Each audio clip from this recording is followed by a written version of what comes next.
Good evening and welcome to ITV News Meridian. Tonight's headlines here in the south.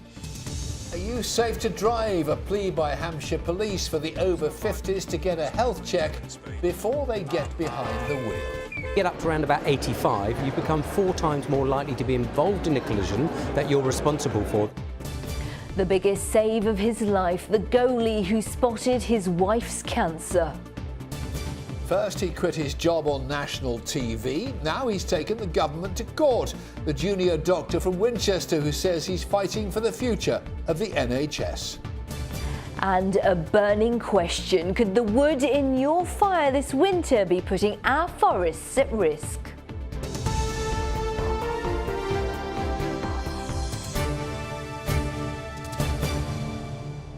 Good evening.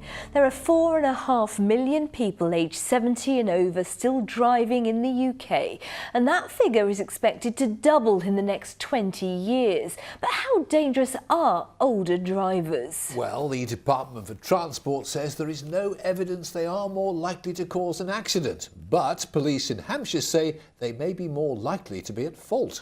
And that's why they've launched a campaign to keep older people on the road safe. It's being backed by a woman whose brother lost a leg when he was hit by a driver in their 80s. Sally Simmons has our report. Paul was riding this motorbike when he was struck by a car in July and lost his leg, his sister tells me. Sadly, his left leg was trapped between the car and the motorbike, and just the damage was just irreparable. The driver who hit Paul failed an eye test. Nicky from Warsash wants driving laws to change. He's going to hit, he's going to hit, he's going to hit, he's going to hit us. Police witnessed the worst cases of driver error. A crash on the A30 in which an elderly driver with poor eyesight killed a 28-year-old Hampshire man inspired the senior investigating officer to set up the Older Drivers Task Force.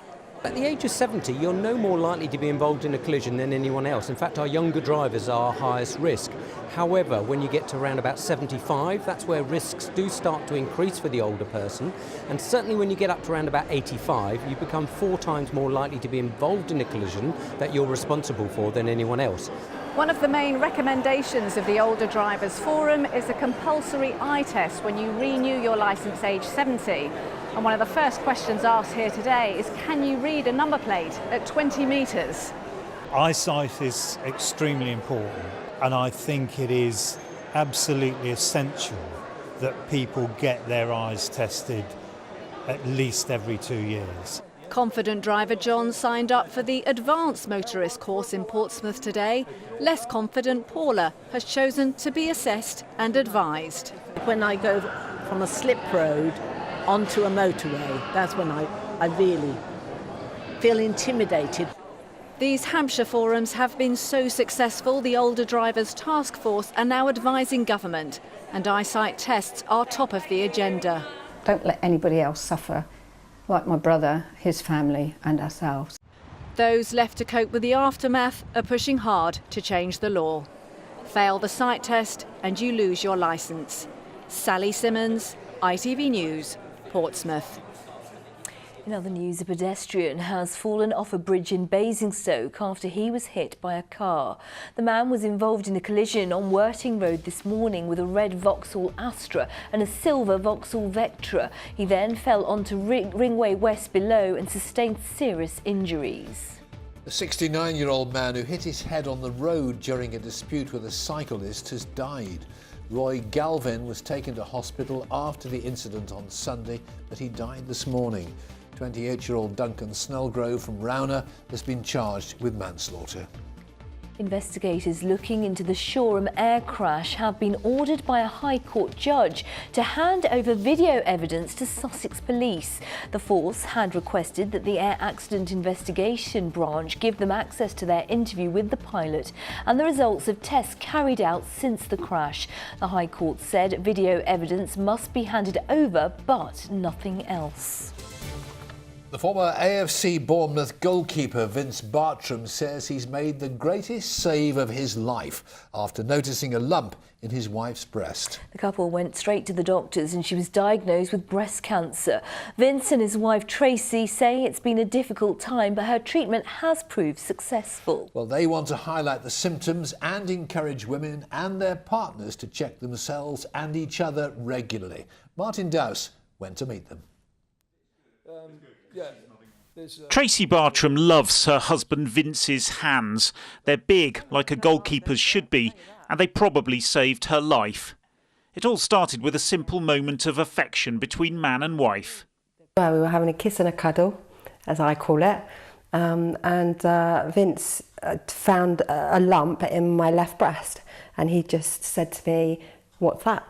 And then I could feel it then.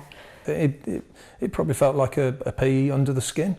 I mean, we said, oh, it's probably nothing, but it's better to find out from the people that know, the experts. Not, don't do self-diagnosis. You can be wrong. They're the experts and they're the ones that know for sure. The doctors gave them the bad news. It was breast cancer and it was aggressive. Here in the UK, there are more than 53,000 cases a year, and it causes nearly 11,500 deaths. But survival rates are improving, with early detection being the key. Tracy, at 41 with 2 young sons, was determined she'd fight it all the way. I knew from the start I was going to beat it. There was no way that I was going to leave our 2 boys and Vince and our families. There was no way. I believed there was no way this was going to get the better of me. Tracy's treatment at the Royal Bournemouth Hospital involved a year of chemotherapy, then surgery, then radiotherapy, until she eventually got the official discharge from treatment. Supported all the way by Vince, who fans will remember from his playing days with Bournemouth and later Arsenal. He's now the development coach for goalkeeping at Southampton. People make the joke, I saved, because of the goalkeeping side, the football side, but I'm not the one that saves a life. The doctors and the nurses and the wonderful people at the hospital there, just can't speak highly enough of them. You know that you saved my life, and he has got an absolutely fantastic pair of hands. There's a few football fans around the country probably disagree, but The couple have made their very personal story public now as part of the Stand Up to Cancer campaign. I hope that people see the serious side of, the importance of a partner checking their partner, whether that's a man to a woman or a woman to a man, or a man to a man, a woman to a woman, doesn't matter. The importance of that is huge. Martin Dowse, ITV News, Bournemouth. The co-chair of Portsmouth's Labour Party has announced his resignation in protest at the re-election of Jeremy Corbyn. Well, his decision comes the day after the group's leader, John Ferret, also quit, and on the day Mr Corbyn himself addressed delegates at Labour's conference. Our political correspondent Phil Hornby sent this. Labour delegates from the south went to sleep last night in this football-mad city to the news that the main man had been shown the red card, saying it was a terrible error of judgment and complaining he'd been stitched up by the media. If only, some of them must have dreamed. If only. The week here ends with him over the moon, not weakened by the leadership election but strengthened by it. Those MPs like Peter Kyle from Hove and Alan Whitehead from Southampton, who've called on Mr Corbyn to go, are as sick as parrots. Most Labour supporters here say they have to make the best of it, including the man from Sussex who was Labour's youngest candidate at the last election. Can the party unite? The party can unite. Yesterday I was, at a rally with people who didn't support Jeremy Corbyn, and I've been at rallies with people who did support Jeremy Corbyn. And the message is pretty much the same. It's we agree on the fact that we have, a government that wants to introduce a divisive education system. We agree that we need to invest in our NHS, that we need to be an anti-austerity party, and I think we're going to unite around those policies. He appealed for unity and told them to get ready for Theresa May calling an early general election next spring. I ask each and every one of you to accept the decision of the members, end the trench warfare and work together to take on the Tories. Those who stayed to hear his big speech loved it. Many of those who knew they wouldn't love it had already gone home. This conference has sometimes felt a bit like a bad-tempered Sunday league match. Next week, a big European fixture, the Tory conference in Birmingham, Theresa May's first conference as captain, and one word, Brexit, will dominate the entire game. Phil Hornby, ITV News, Liverpool. You are watching ITV News here in the Meridian region. Thank you so much for choosing us. Coming up, the very latest local sports news from around our region. And after a lovely day today, there will be another use for your sunshade tomorrow. All the damp details coming soon. Great. Well, for more on all of our stories, head to our website, itv.com/Meridian. Any views or news, call us on 0808 1010 095 or get in touch via Facebook or send us a tweet at ITV Meridian.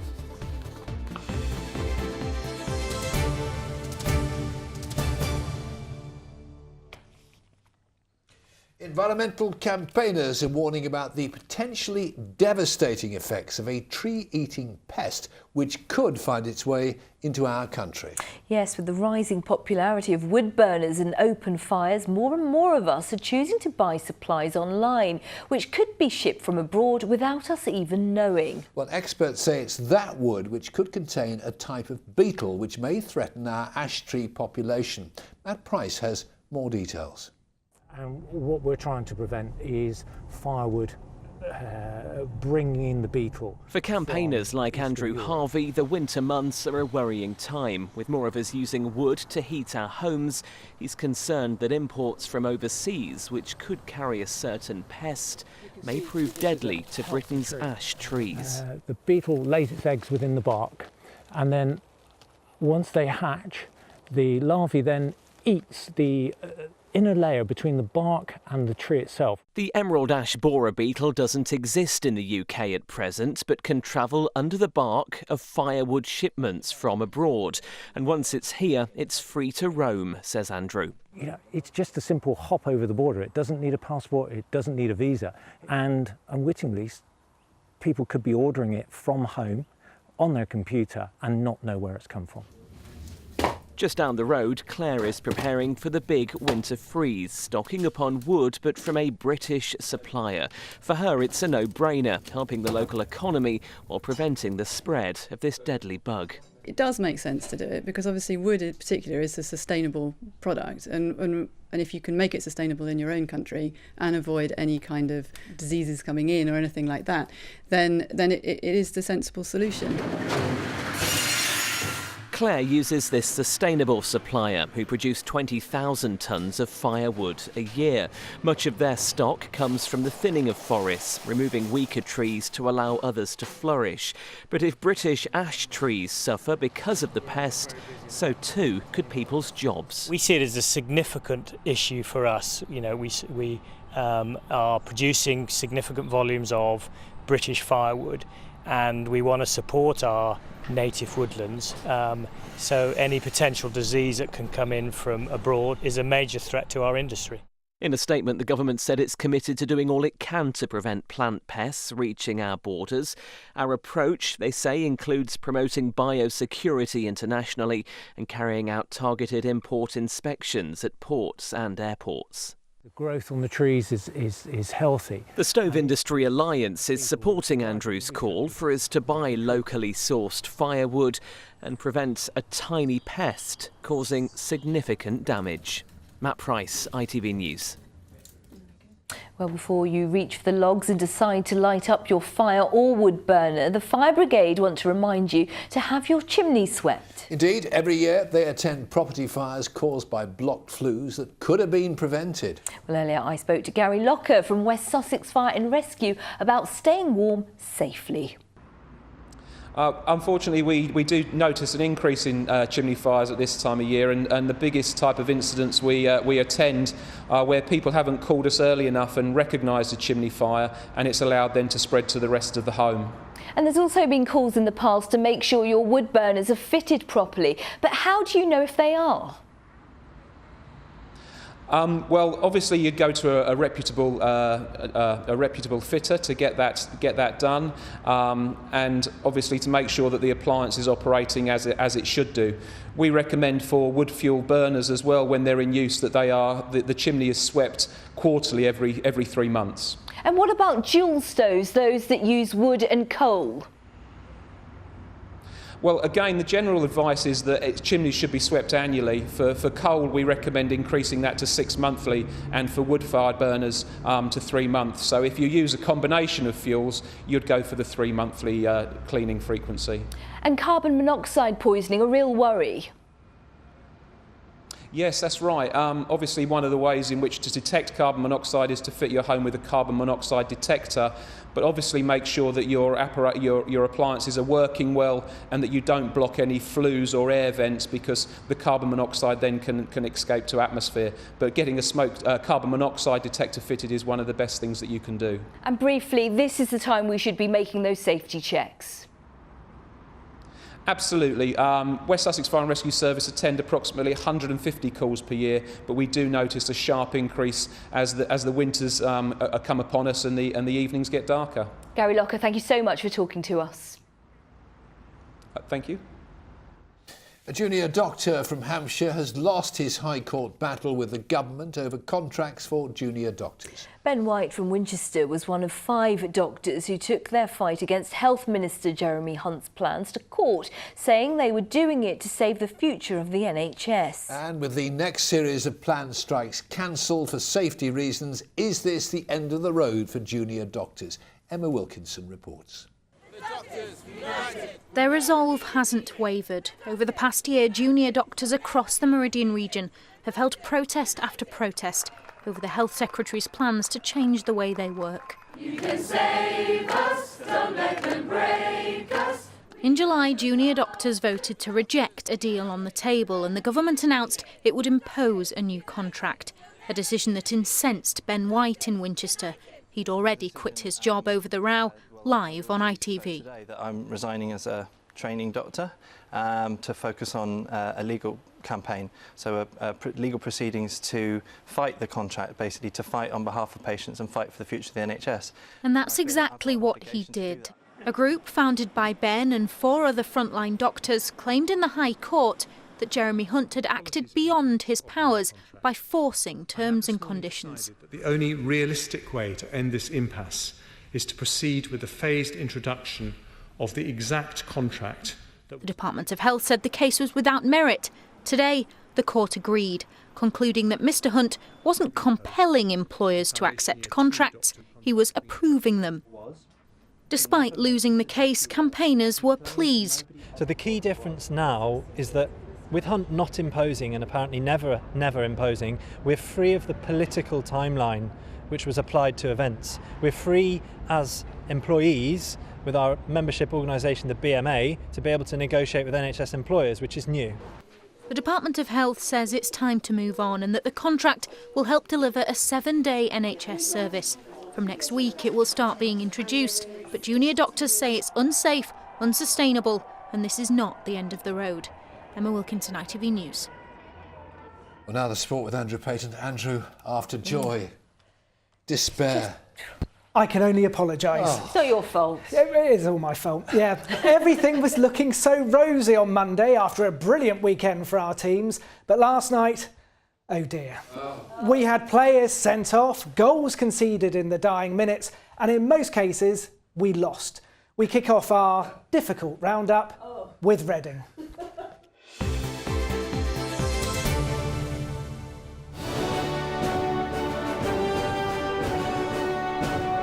Selco Builders Warehouse, proud sponsors of ITV Meridian Sports Report.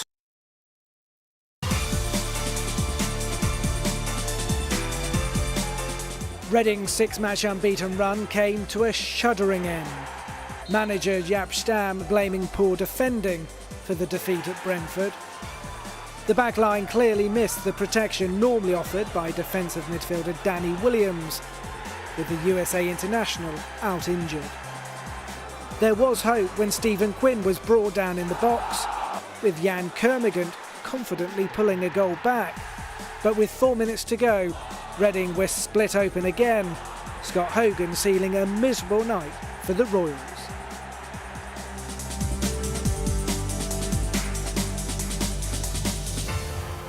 Brighton had Dale Stevens sent off for a second yellow card with 8 minutes to go. His first yellow was for dissent, with boss Chris Hughton now ordering his players not to backchat.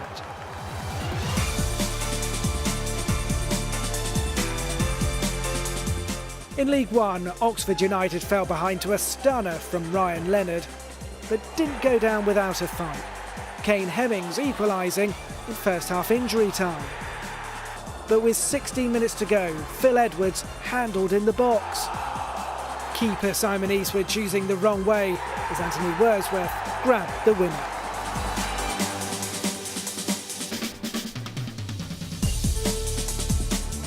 Swindon are also being dragged to the wrong end of the table after losing to informed Northampton. They did equalise through Sean Murray, but former Pompey star Matt Taylor swung in a corner for the visitors to pull ahead.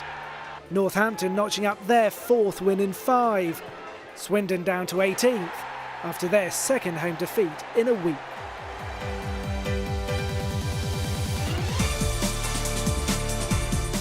Portsmouth dropped from 2nd to 4th in League Two, Kelvin Mellor putting Blackpool in front.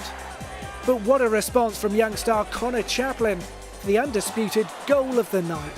His 3rd goal of the season, and all of them absolute crackers.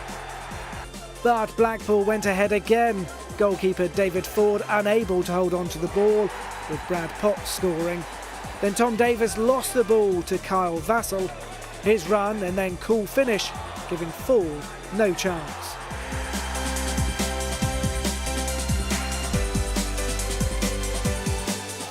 Adi Youssef scored his 2nd goal in 2 games to give Crawley the lead. But heartbreak as Colchester equalised through Chris Porter in the 88th minute.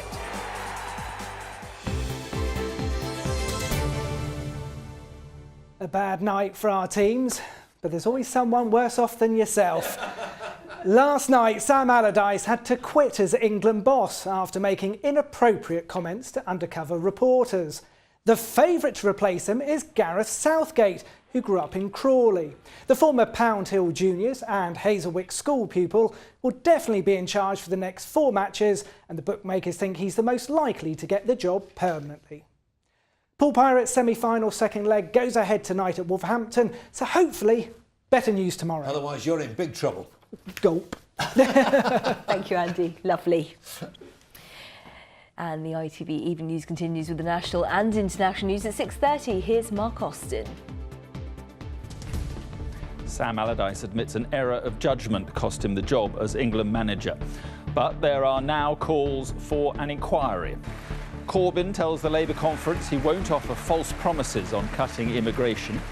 And the Spy's domestic dispute that nearly derailed D-Day. That intriguing story and the rest of the day's news with Mary and me at 6:30. Thanks, Mark. Now an update on a story we told you about last week about an auction of movie props that were being sold off, and one of them was a letter used in the first Harry Potter film. In the movie, it was sent to Harry at the Dursleys' house in Privet Drive. The actual house is for sale in Bracknell, although as yet it's not under offer. Well, that letter was sold for £8,400. Wow. Other items that went under the hammer: a bat pod from the Batman movie The Dark Knight Rises sold for £312,000, a bat suit sold for £192,000, and someone bid £84,000 for a clapperboard used on the set of Jaws. Sadly, a signed photo of Simon Parkin didn't sell at all. But he's here now because he needs to earn money. If it doesn't reach the reserve of £1 million, you can't let it go. It's as simple as that. But look, growing, not my bank balance, but growing things across the region have been turning up in my Meridian Weather inbox. Do you want to see what's been growing? Please. Yeah. Harvest time. Have a look at this. That there from Sam Collins is, well, it's either a pumpkin or a marrow, but look, it's growing at the top of his dad's fence that's 6 foot high. Unbelievable. Cheryl Jones in Horsham sent in this rather odd carrot. That looks a bit like a hand, doesn't it? Grown by a dad, Den Collins, on his allotment. He'd be thrilled to see it on the show. I'm not surprised. I'd be thrilled to see it in a stew, personally. A lot of tomatoes coming on. This from the wonderfully named Nev Chamberlain in Ferndown. The tomato a mere 7 inches by 5 inches. Thinking how big is that? Well, it's as big as a small child's head. Oh, Look, that's how big it is. Makes a great sandwich. That's the tomato, not the small child's head. Dave sent in this one. That's we don't know. We think it's his wife, but that's his that's whopper. a big tomato. And finally, Beth sent in this one, which I know you'll like because it looks as shocked as her granddad was when he found it. Any more Meridian weather at ITV.com. From odd carrots to a rather odd weatherman, Simon Parkin.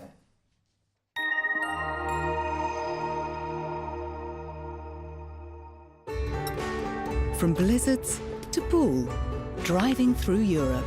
Eurotunnel the Shuttle sponsors ITV Meridian weather. Well, now here's a gorgeous picture of last night's sunset, and tonight should be equally as nice because, well, for the most part, it's been a pretty good day. Plenty of sunshine and, as planned, feeling quite warm as well. Temperatures, in fact, got up to 22.3 degrees at Heathrow Airport, which is very good going for this time of year. Tonight, it's going to be a fairly mild night. We'll see the cloud thicken up, and that breeze that's been with us all day is going to stay overnight too. So 15, 16 should be the low.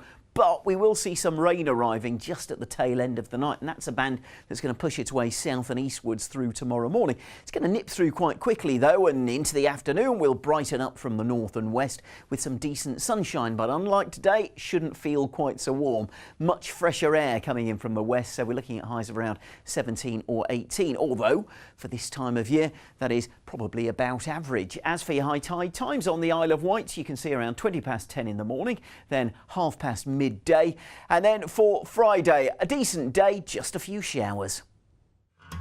Eurotunnel the Shuttle sponsors ITV Meridian weather.